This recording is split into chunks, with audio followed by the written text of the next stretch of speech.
एक व्यक्ति से पूछा, कर्पूर गौरम गाते हो और कपूर में आग लगाते हो, इसका क्या मतलब है? आपको मालूम हो तो बता दो। जी जी हो तो कहे महाराज जी भोलेनाथ जी का है, कर्पूर गौरम करणाम धारम संसार सारम भुजगेन सनम, ये शिव जी का है। तो कपूर में आग क्यों लगाई? तो कहे कपूर जैसे ही तो भगवान शंकर है, इसलिए कपूर, तो मतलब शंकर जी में आग लगा रहे। क्यों लगाई? पूरी जिंदगी कपूर में आग लगाते लगाते बीत गई, तो कपूर में आग क्यों लगाई जाती है? शिव महापुराण में लिखा, भगवान राम ने जब अश्वमेध यज्ञ किया, उसके पहले देवताओं ने जब यज्ञ किया, अश्वमेध यज्ञ का जो अश्व था, वो अश्व को कहां भेजा जाए, ये अश्व के चक्कर में फिर लड़ाई होगी। भगवान वशिष्ठ बाबा ने कहा, इस अश्व को कपूर का रूप देता हूं और कपूर के रूप में अग्नि में इसको समाहित कर देता हूं। भगवान राम ने वशिष्ठ बाबा से कहा, आप बताओ ये कपूर अग्नि में डालोगे, इसका क्या फल होगा? भगवान वशिष्ठ जी ने कहा, आज मैंने अश्वमेध यज्ञ के अश्व को कपूर बनाकर अग्नि में डाला है, इसलिए जिसके यहां आरती के बाद में कपूर जलाया जाएगा, उसको एक अश्वमेध यज्ञ का पुण्य फल तुरंत मिल जाएगा। वो अश्वमेध यज्ञ का फल पाने के लिए कपूर लगाया जाता,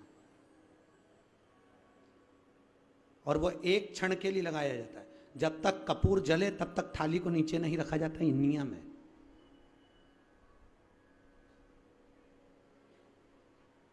पर आज के जमाने में तो आरती चालू हो जब से कपूर लगा के बैठ जाओ, क्योंकि हवा इतनी चल रही है, कब बुझ जाए। गलत है, ये शास्त्र विधान के विरुद्ध है, उसकी कोई विशेषता। आज ये दो बहन की आपस में, ये दो बहनों की कभी नहीं बनी। एक दो बहन का जोड़ा ऐसा है जो गड़बड़ है। एक माता पार्वती और उनकी बड़ी बहन, जम के बोलो, गंगा, और दूसरी यमुना और उनकी छोटी बहन ताप्ती। क्या नाम था? ताप्ती। ये दोनों की कभी नहीं बनी। गंगा ने, पार्वती और गंगा के बीच में विवाद हुआ, आपको कथा में सुनाया। ताप्ती और यमुना के बीच में भी विवाद हुआ। एक दिन यमुना जी का नियम था कि जिस समय यमुना के घाट पर भगवान रास करेंगे, उस समय पर यमुना ठाकुर जी के श्री विग्रह पर आए हुए पसीने को पोंछने के लिए जाएगी। पर आज यमुना का रूप रखकर ताप्ती चली गई, और ताप्ती ने जाकर भगवान के श्री विग्रह के पसीने को पोंछ दिया। तब यमुना जी आकर देखी तो मेरी छोटी बहन यहाँ खड़ी थी। छोटी बहन को देखकर तुरंत यमुना जी को गुस्सा आया। यमुना जी वहाँ से चली गई। जाकर यमुना महारानी ने ताप्ती से विनती करी, ताप्ती तूने ऐसा क्यों किया? ताप्ती कहती है, मैं कृष्ण को अपना बनाना चाहती हूँ। जानकर माता यमुना ने क्रोध में आकर ताप्ती को श्राप दे दिया। ताप्ती, मैं तुझे श्रापित देती हूँ। हे ताप्ती, दुनिया की किसी नदी में अगर अस्थियां विसर्जित होगी, उनको गलने में 44 दिन लगेंगे, पर ताप्ती तेरे जल में अगर अस्थियां आएंगी तो तू तुरंत भक्षित करेगी, उसको तुरंत समाप्त करेगी। आज भी ताप्ती नदी में किसी अस्थियों को डाला जाता है तो मात्र 1.5 घंटे के अंदर वो अस्थियां जल के राख हो जाती है और पानी में बह जाती है, ताप्ती नदी।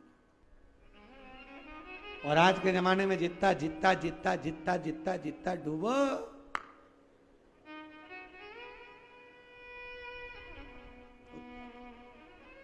क्यों? पहले के जमाने में वास्तु नहीं होता था दोष, पहले के जमाने में पितृदोष नहीं होता था। क्यों? क्योंकि घर की मां घर के परिंडे में से, मटके में से लोटा भरती थी, और घर का रसोई घर घर के बीच होता था। पूरे घर में परिंडा पितरों का स्थान होता था। वहां से पानी भरकर पूरे घर में से निकलकर शंकर जी को चढ़ाने जाती थी। तो उसी लोटे में परिंडे का पानी जाता था तो पितृदोष, और घर में से निकल के जाती थी तो वास्तु दोष, दोनों शंकर को समर्पित हो जाते थे। इसलिए दोनों दोष घर में नहीं होते। आज के जमाने में मंदिर का ही लोटा, मंदिर का ही पानी और मंदिर का ही शंकर।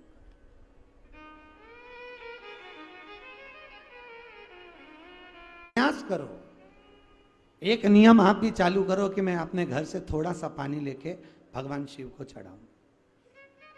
तुम्हें बाथरूम बदलने की जरूरत नहीं पड़ेगी, बेडरूम बदलने की जरूरत नहीं पड़ेगी, तुम्हें किसी वास्तु शास्त्री को बुलाने की जरूरत नहीं पड़ेगी, और ना किसी पितरों की पूजन कराने की जरूरत पड़ेगी। आप अगर नियम बना लो कि घर के परिंदे से पानी भरना है और घर में से ले जाकर भगवान शंकर को चढ़ाना है, घर के शंकर को नहीं, बाहर शिव